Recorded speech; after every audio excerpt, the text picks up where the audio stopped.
I'm on the south side, and the Trade Center's on the north side. My office is on the 24th floor, so I have a very clear view of exactly what happened this morning, and I've been here for about 2 hours, so I've been watching it unfold.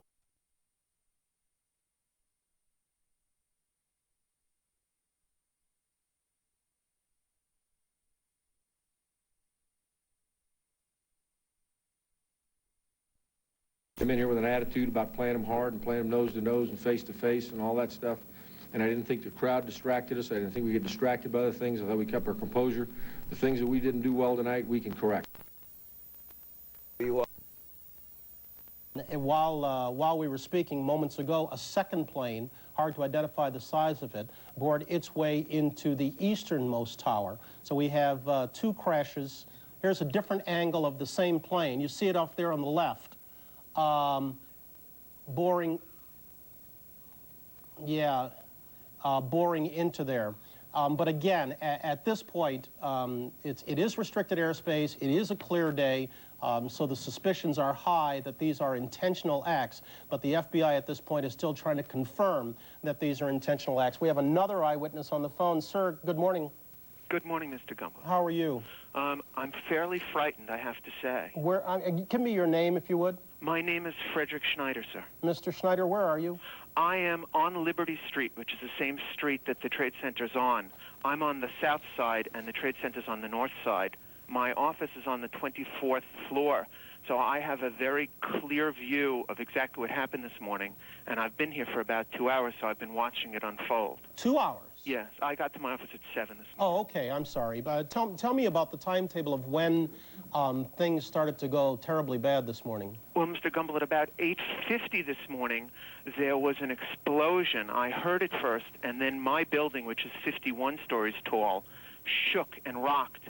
And then I saw a plume of flame shoot out of the Trade Center over the Hudson River, and then I saw the plane that had crashed into the Trade Center fall down, and then it disappeared behind a building that blocks my view. There was a tremendous amount of smoke, and then it started to rain huge pieces of paper, and the paper continued to come down. At that point, all the news media started to learn about it, and I turned on my radio, and while I was still sitting at my desk, I saw a second jet, fairly large plane, fly in over the south end of Manhattan and deliberately fly directly into the Trade Center before my eyes. Why do you say deliberately fly into the Trade Center? Because there was no doubt in my mind that both planes were using the Trade Center as a target. They weren't in trouble. They weren't in distress. They weren't falling from the sky. They aimed for it. And they did a very good job. The Trade Center is torn open. There's a hole in the south side of the Trade Center, torn open from the impact of the plane, which fell into the street below. Would that be the westernmost of the two towers? The southernmost of the two towers. Southernmost of the two towers. Yes, yes. There's a big gaping hole in it. Flames and smoke have been pouring out since it happened about 5 minutes ago. I'm a little shaken because I saw the plane pass before my eyes. It was just about at my eye level. So. How close to you? A block and a half. You say you saw the first plane fall down. Yeah. We're re-racking tape here, by the way, and I'm speaking to you, Mr. Schneider, but I'm showing tape right here of the second plane boring into the northernmost of the two towers. You say you saw the first plane fall down. What can you tell me about that plane? Well, I didn't recognize it as a plane at first. It looked to me like a charred piece of metal, and I had thought that there was an explosion from within the Trade Center, so I thought what I was seeing was a piece of the Trade Center falling because the sheath of the Trade Center is metal. But since I've learned that the first explosion was caused by a plane crashing into the tower, I've assumed that what I saw was a piece of fuselage that was falling, and the plume of flame I saw shoot out would be consistent with jet fuel exploding. So you really have no idea of how large a plane the first one was? No, I didn't even know that was a plane. I learned that from the news media. But I definitely saw the second plane. I heard it sound, and I saw it streaming in from the south. I watched it crash into the Trade Center. You said you're very afraid, and understandably so. They're not evacuating your building? No, I'm going to leave on my own, but I haven't heard any decisions made to that effect. Can you see the ground from your vantage point? Oh, yes. Talk to me about the scene on the ground, if you would. Well, it's completely devoid of vehicles and people. The entire street is totally littered with paper and smoke, and several vehicles are on fire on Liberty Street in the parking lot where either fuel or pieces of the plane fell onto them after crashing into the Trade Center.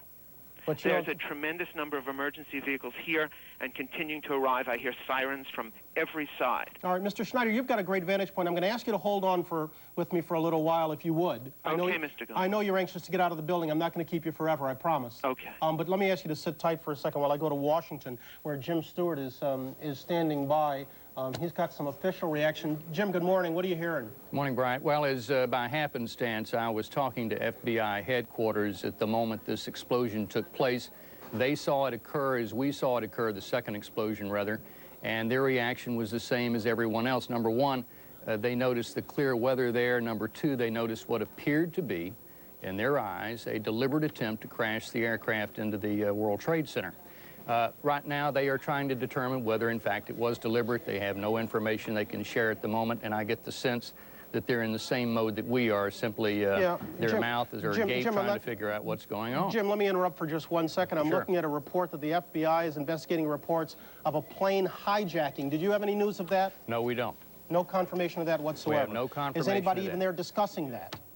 No, the only discussion that's been going on here, Brian, is that the World Trade Center has obvious symbolic value. It's been a target before of terrorism, and frankly, it would not surprise the FBI or anyone in national security if it was a target again. Sometimes the obvious leads you to a conclusion. We're looking at two crashes, 18 minutes apart, into an obvious target, a building that has never been hit with a plane before on a clear day. What do the intelligence people there say about that? The intelligence community for some time has been warning in a steady drumbeat, Brian, that Osama bin Laden has not been heard from now, frankly, since the beginning of the year, the USS Cole incident, rather, and they've been wondering when and if he will strike again, and they only believed it was a matter of time. And I believe that today that is going to be their first suspicion, but we have no confirmation of that. I must underline, there's no confirmation that this is a terrorist attack, number one, or number two, that it's Osama bin Laden involvement. But I can tell you right now, that is what they are thinking, that is the working premise, and we'll just have to see as the day unfolds what they discover. Jim, as we sit here at 9:17, does the FBI have any choice but to sit and watch this on television? I have never heard such a gasp of astonishment as I heard speaking to the FBI headquarters this morning when they saw what we saw, the explosion at the World Trade Center, the second explosion, and the smoke coming out of it. It reminded me and them of Oklahoma City. There's pure astonishment, I can tell you, at FBI headquarters this morning, and they are trying to find out the facts just as we are. Right now, they don't have any. And as you noted, Jim, this has been a target before. Back on February 26, 93, a terrorist act at the World Trade Center killed 6 and injured more than 1,000 others. Do you know whether or not the FBI had received any warnings about attacks on domestic soil? You know, frankly, no, and it's a question that we ask every day. I asked as recently as yesterday of the intelligence community what was the latest on terrorism threats in the United States, whether any intercept had been picked up, whether there was any current fear here that the next target would be within the United States. The answer came back no. They were still anticipating that the next strike against American interests would be overseas somewhere. Those are the most vulnerable targets. Today would clearly be some evidence that that's not the case at all. In clear weather, as you pointed out, what appears to be a deliberate attack into the heart of the financial district in New York City. You can't pick a more explicit message to send to America if you're a terrorist than what happened today.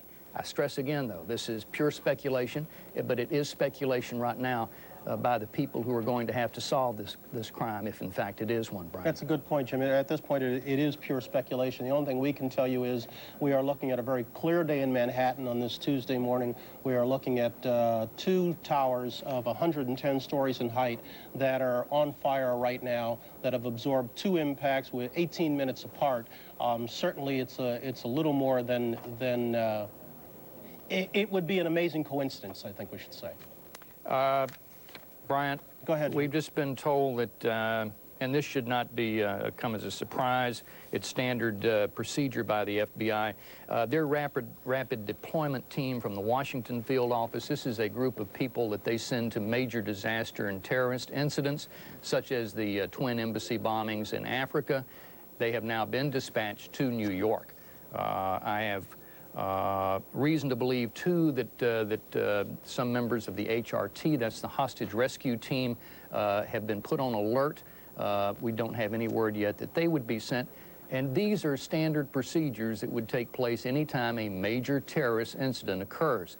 But this would be a group of approximately 60 experts, people who are very good at picking up the bits of debris that we've been talking about falling on the streets of New York and turning that into evidence should they discover that this, in fact, was a deliberate act. Jim, and if you don't know the answer to this, I understand, so I apologize up front for asking you, but do you know whether or not there are any federal offices in the World Trade Center at the upper levels? I don't know that there are. I do not believe that there are. I believe that the FBI and the ATF, the alcohol, tobacco, and firearms people are all closer to Midtown, but I don't know the precise answer to that. So, in fact, if the buildings were targeted intentionally, this would be more symbolic than a direct attack on the federal government or its employees. Jim, let me ask you to sit tight for a second. I understand, Mr. Davis, you're back with me on the line? I am. And Miss Renault, you're also back on the line? Sure. Mr. Davis, bring us up to speed. What are you seeing? Anything changed? No, but the smoke is getting thicker, and I can see flames from some of the windows on the first tower. My view of the second tower is somewhat obstructed. Where are you, 50th and 5th? I'm 50th and 5th. Yeah. The officials there are anxious to, in any way, evacuate your building? Or is this just a normal work day? I've been told that Rockefeller Center is putting into effect security measures, but we have not been told to evacuate. Okay. And Miss Renault, what are you seeing right now? From the southeast tower, there are still flames coming out of the north side of the building.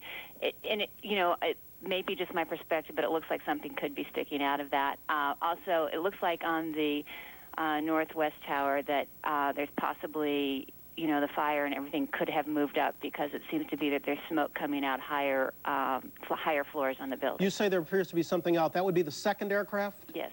The one at the lower level? Yes. And what actually do you see? There's an object that doesn't fit with the line of the building that seems to be protruding, and that's what's on fire. We're getting a look at the building right now, and I must say the smoke seems to be obscuring our view enough so that we can't identify. We're re-racking the tape right now. You see encircled there off on the right-hand side of your screen, this is the second plane. Obviously, the first plane has already collided with the top of the southernmost building, and now here comes the second plane. And you see, making no moves to evade the second tower, and then crashing into the second one. Mr. Renault, let me ask you to sit tight. Mr. Davis, you too, for a second. I want to go to Washington, where White House correspondent Bill Plant is standing by. Bill, what are you hearing on your end? Brian, we're hearing that the president will have a statement to make shortly. He is in Florida this morning. He was supposed to do an educational event with children to push his education bill. We understand that that event has been canceled. There was a senior staff meeting here this morning. Nobody seems quite to know exactly what's going on. The National Security Council said earlier that it had heard nothing unusual. This was after the first airplane impact. We will hear from the president, we think, very shortly, to hear what he has to say and see what, if anything, they know about this, which appears to be so deliberate. Bill, I asked Jim this earlier, and again, I apologize if you're not in a position to shed any more light on it, but do you know whether or not officials there at the White House had been forewarned that there was an imminent attack or there was a heightened sense of alert? We're aware there had been for some time a heightened sense of alert throughout the Mideast, but I'm talking about domestically. Well, we do know that there has been a heightened sense of alert. We do know that there have been a number of threats. There are always threats received. They have tended to take them recently a bit more seriously. But it does not appear, and I hesitate